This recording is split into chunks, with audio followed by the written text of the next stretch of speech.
As always, God bless and good afternoon. Oh, I'm going to put these cushions here, make me nice and comfy. So first and foremost, I want to congratulate everyone on their performances last night at the Cressy Boxing Tournament. Awesome night, awesome boxing matches, and yeah, just a great environment overall.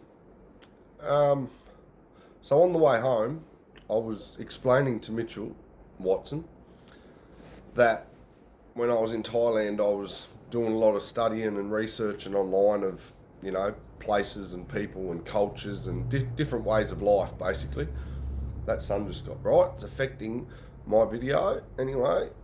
And yeah, I explained a story to him that I come across online about this woman who had decided that she was sick of Western life, the Westernised way of life, the way people speak to one another and treat one another, and just the way in which our civilization is going. And she decided that she was going to travel to these remote places around the world where people lived off grid, basically. I'm not comfortable. Where they lived off grid and they had their own way of life. They weren't influenced or guided or directed by things that other people are in civilized, built-up areas and stuff like that. And she ended up going. I haven't been able to find the post either, but basically she went to several different tribes and isolated communities in bushland and places like that. They're not in urbanised areas. They basically live off the land and live in the land and things like that. But what she documented, observed, and wrote about, it actually really resonated with me, because obviously the way I was raised by my father and my mother in two very different households, it was eye-opening, because as you know, what you see and what you hear and what you're told and what you watch and what you learn as you grow up, 9 out of 10 times it will shape who you are, what your beliefs are, and how you conduct yourself to people that are older, the same age, or younger than you. Now, what she observed in the first, say, week of being there, she couldn't put her finger on it, but she knew that there was something different about this tribe and all the people in this community of people. And anyway, after about a week, what actually happened was the men used to go out just on dawn and dark fishing for food for that village, that community. And after about a week, the net got lost in the water, a big ass fishing net that they had to hand make from natural resources and materials. And she sat there one day and observed 8 adult age males making this big ass fishing net to take out that night just on dark to go fish and get food for that community, their village, their people, their children, their wives.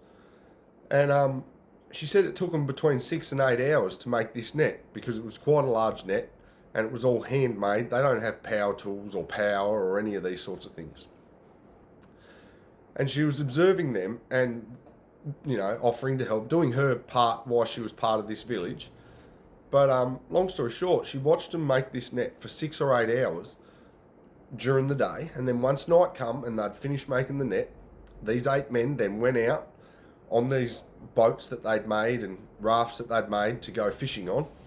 And basically she went with them and watched them cast this net once, and because someone had left a sinker or something heavy on the net, when someone let go of the bit that they held onto to make sure the net didn't sink, just for 1 second, it sunk to the bottom. End of the net. They lost it. None of them got angry. None of them raised their voice or kicked the boat or swore at the person that actually let go of the handle to keep the net, so they had control of it. And the man that was in charge of the fishing trip and the village and all the rest of it, he simply put his hands in the water and washed them, turned to everyone and said, "It's okay. We will make another net tomorrow morning and we will come back and try again tomorrow night. And they went back to the village. No food, mind you. This is what she observed, is that they had just let down 50, 60 people back at the village and there was no way of feeding them now that night. They did this every day, go out with these nets that they'd make and they'd fish every night, come back, cook food for the village and feed their people. And she observed that they did not get angry, and she couldn't really wrap her head around how that is possible given the way we live, you know, red light, oh, I'm going to be 5 minutes late, go off your head. They just spent 8 hours making that net. They cast it once and it sinks to the bottom of the ocean. They can't get it back. Didn't bat an eyelid. Anyway, they go back to the village. They tell the people there what's happened. That's fine. Again, no one carries on. No raised voices, no sooking, no whinging, no complaining. Everyone goes to sleep. The next morning is where she truly realised how this mentality and how this behavioural system was inbuilt into these people. She witnessed the women, or 2 women with 2 kids, like around an area of the camp, first thing of the morning. And long story short, one of the children was between 3 and 4 years old, and he was playing around on the ground and doing whatever, and the mother was sitting there just doing her thing, and the little boy picked up a rock and he threw it straight at his mother's head, hit her in the head. She obviously, you know, got hit by a rock, so she's going to flinch or jolt, but there was no screaming, no, oh, fuck it, you know, didn't grab him and smack him, didn't react, just sort of took the rock to the head, regained her composure from having a rock thrown at her head, picked that rock back up, the exact same rock he just threw it up, and she went like that, and he's walked over to her, and she handed him the rock back, and then pushed him back a little bit so that he had enough space to cock his hand back and throw it at her head again, which he did. He's 3 or 4. And the second time is where the real lesson was taught. And it made her realise that all these men, because they'd been there for, you know, generations, out in this living off grid and their way of life. So she hands him back the rock, makes him step back a couple of steps, and he sort of stands there for a few seconds, and she's just looking straight at him, like he didn't just throw a rock at her head 10 seconds before. What's the 3 or 4-year-old do? He throws the rock at her head again. This time, when the rock hits her in the head, she throws herself back off the log that she was sitting on and starts rolling around, screaming, ah, ah, crying, pretending to cry, like pretending to scream in pain and all these things. The little boy naturally sees his mother's hurt, doesn't understand yet that he's done it. Well, I suppose he does after the second time.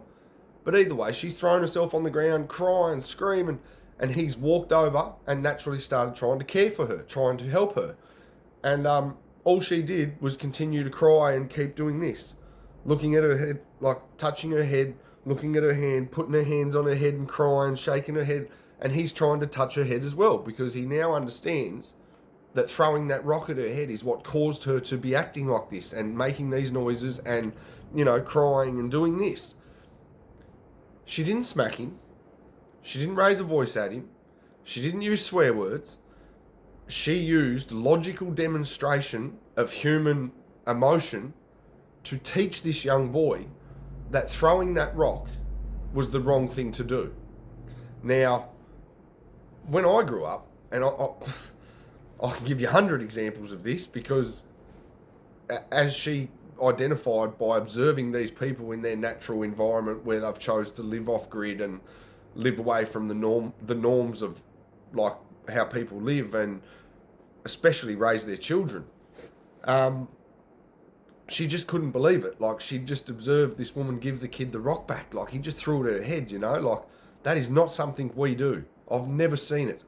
And for me, the way I was raised, by the time you're 4, 5, especially 6, 7, 8, 9 onwards, if you do something that you're expected to know is outright wrong, there's no lesson in the reaction, the punishment, or the response to your poor behaviour, your poor choices, or that one decision that you make, whether it be a flash decision or, he's 3 or 4. He's not to know, like, and the point of the story is, what would have happened to that young boy, even those 8 men, as they got older, right? If they were all raised like we're raised in the Western society, raise your voice, grab them, kids as well, smack them, tell them, don't do that again. And you raise your voice, you get that look on your face of anger and frustration and aggression, violence. You are teaching that kid that he done the wrong thing. Absolutely. I'm not saying that doesn't teach you, because it does. But it teaches you that when someone, especially in this situation, this is the crucial part, when someone hurts you, no matter how it is, throwing a rock at your head, pushing you over, it doesn't matter. When you're a young person, unless the adult has the ability to literally teach you a fundamental lesson of, you will hurt someone and hurt their feelings if you do this to them, throw a rock at their head, for example, how's that kid going to grow up? If she'd have grabbed that 3 or 4-year-old and just smacked his bare ass, yeah, he's going to know not to throw the rock again, right? But what happens when he's 9 years old and his 3 or 4-year-old brother throws a rock at his head? What, you think he's going to throw himself give him the rock back, throw himself on the ground and make the young boy feel empathy, compassion and regret? Not that children that young can feel those kinds of emotions, but you get where I'm going with this. Is the young man going to teach the young boy, or vice versa, that is the wrong thing to do through logical demonstration of trying to teach that kid the fundamentally right thing to do, which is teach people that violence is not the answer. That if you hurt someone, that if someone hurts you, that doesn't mean that you hurt them back. You need to try and help them understand, no matter how old they are, because based off this example that this woman learned in this isolated, off-grid community, the way you teach your children how to react to things is going to be how they react to things as they grow up. I don't think I can make it any clearer, but reading it, I don't know, it felt much more powerful to me reading it than it does hearing me sitting here saying it. But at the end of the day, I think you get the logic and the analogy behind the story. For me, it was just very powerful, and I wanted to share it today because I'm getting a lot of messages about the videos and people asking me for advice and guidance, and they want advice and solutions and questions answered that I personally, some of them I really struggle to answer. I do my best. Prior to coming back from Thailand, I used to get the same thing, but because I wasn't the version of myself that I am now, sometimes there must be hundreds of people that are watching stuff now going, I sent that wanker messages heaps of times asking for guidance, asking for help. I had problems and he didn't even reply. He opened it and I apologise for that because I was not in the mental headspace or clarity to be able to give the best advice I possibly could. And for me, it's important because if you go to someone for advice, you're clearly entrusting them to give you the best advice they can. Otherwise, you wouldn't be silly enough to ask them, would you? Because they could say something that's going to hurt your feelings, completely change how you think about what it is you're asking advice for. But bottom line is, it really made me realise that it doesn't start when the kid's 10. For me, for example, I went to Ashley's when I was 4 days over 11. So all the learned behaviours and learned hurt and learned responses that I had, they were built into me well before I moved into my mother's household, for example.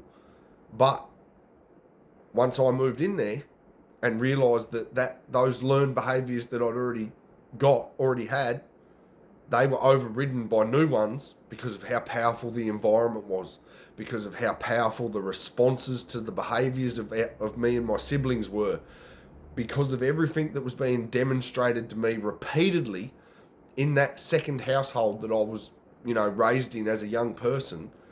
I had to reshape my own reactions, my own responses, my own core beliefs, and the way I dealt with life, dealt with people, dealt with situations and circumstances, and especially dealt with how people hurt me or my feelings. So the point of the story is this: if we can teach our children from the youngest of ages, in other words, I'm saying take the throwing the rock story and apply it at every opportunity you get with your children. Do not raise your voice. Do not smack them, no matter how bad it is, something they've done. If they are not at an age where they are knowingly making a decision to do the wrong thing, you can't scream at them. You can't smack them. You can't take whatever it is that, like, let's say it was his toy car or something that he threw at her and not a rock. You can't take that thing off them and pretend like it's a bad thing. Like, you get me? Like, you've got to be logical and try and remember that at the end of the day, our children learn from us. That's the message I'm trying to say. All right. Have a good day and throw the rock.